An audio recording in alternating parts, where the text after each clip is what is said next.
In this video, we'll introduce the topic of trig integration by talking about the trig identities that are very helpful in this process. By far the most helpful are the Pythagorean identities, which allow you to change from signs between sines and cosines, or tangents and secants, or cotangents and cosecants.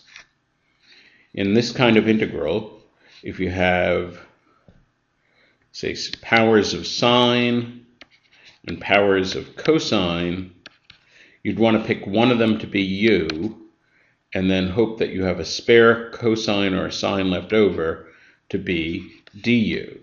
I'll show an example of this in the next video.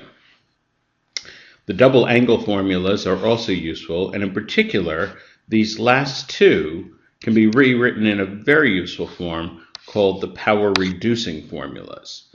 The power reducing formulas are extremely useful. For example, if we just want to compute the antiderivative of sine squared x dx. Well, here we can't pick sine x equals u because then we'd have a u squared, but we would not have a du. So we have to use the power reducing formula, and this becomes 1 minus cosine 2x over 2. I'll separate this into two different integrals. This is the integral of 1/2 dx minus the integral of 1/2 cosine 2x dx.